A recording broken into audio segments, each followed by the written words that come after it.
Jamie Moore at the VIP Gym. Let's talk about Rocky Fielding. Rocky's currently in talks, or his team are in talks about potentially travelling to Germany to fight WBA regular champion Tyron Zeuge, or perhaps challenging IBF super middleweight champion James DeGale here in Britain, maybe even in hometown Liverpool for Rocky. Which of those fights as his trainer would you like to see him take?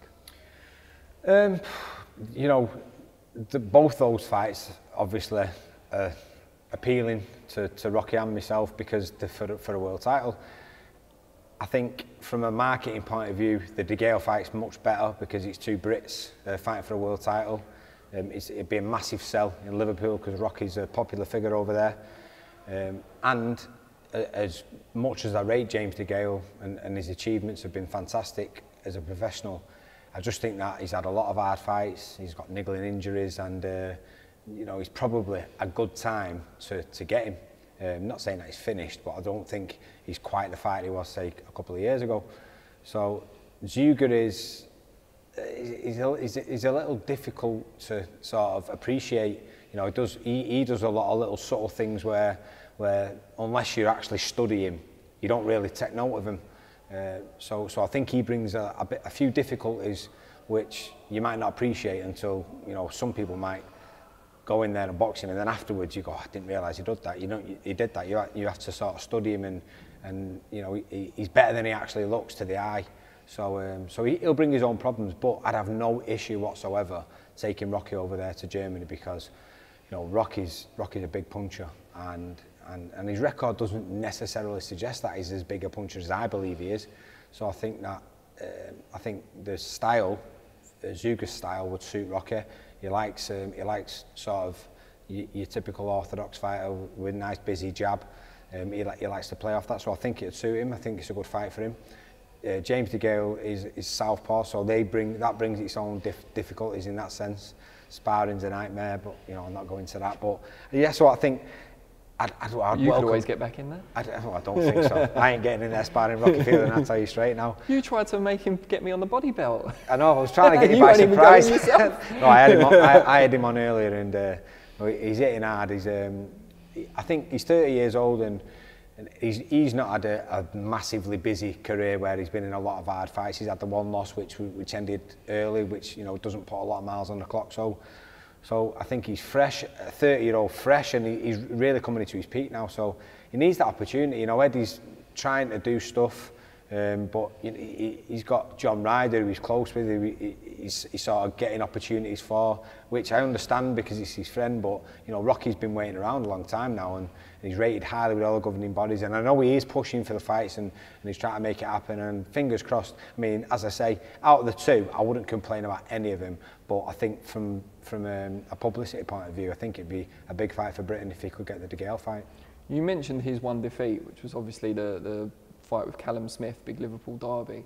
He's on a winning run of 5 since that night. He's beaten people like Ryder, who you mentioned, also Christopher Rabras, and in his more recently David Brophy, which was a very impressive performance.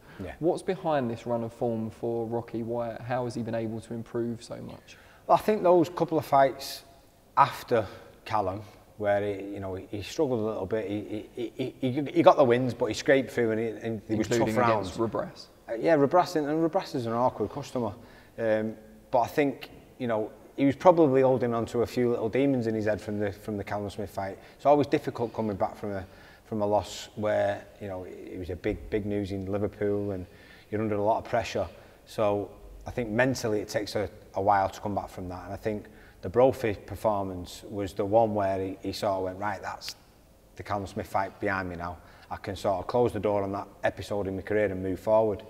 And as much as we wanted him to push on from that point, that was last September, and you know, he's only had a little tick-over fight in between, which is through no fault of anybody else's. You know, the Bellew Hay fell through, and he was due on the undercard to that one in a biggish sort of fight. So unfortunately, through no fault of his own and through no fault of Eddie's, these little scenarios have come along, but I've just got a feeling that we're on the verge here now of something big happening for him, and he's had to be patient. He's been coming in here. I know he's been onto me, and he's been onto his management team, and he's been onto Eddie, and he's sat at home waiting, which is frustrating as a fighter, and I get it, but I keep saying to him, listen, just be patient, try and think positive thoughts and it'll all fall into place.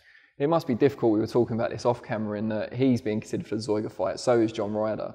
While Rocky has a win over John Ryder, that may actually work against him and they may see Ryder as an easier touch. It could do, but I think then Ryder being a southpaw, so, you know, everyone, or not everyone, but the majority of fighters always go, southpaw, you know, we're not really sure about that. So, and Zeuge's style, I think, would be more suited as an orthodox sort of fight. So I'm just trying to throw these positive thoughts out there. I understand the Ryder thing, but at the end of the day, you know, if Rocky's beat him, then as things should go, he should be in front of the queue in terms of getting the next opportunity. And Ryder's been busy. Ryder's had a couple of opportunities in between, and Rocky's not. Rocky's been made to tread water. So I think it'd only be fair that if that opportunity comes up, then it should go to Rocky. Well, we know Eddie Hearn's a big fan of Seconds Out, despite the shoddy production values of this particular video. Yeah. Get this fight for Rock. Or else. He's still got it. I can't move around like I used to. I have to use sort of aids and foot supports and stuff like that. So I'm not sparring you, Ed. I hear he's unbeaten. Yeah, is he? Eddie, yeah. Has he had a few fights, is it? Only against Barry, but apparently he dropped him twice. So. He's looking for a sparring partner for £1,000, hasn't he? But I've only got 500 quid. I'll throw 500 quid in though. Well, maybe you could have two. You do 500, Nigel Travis do the other 5. Oh, Nigel shot to pieces.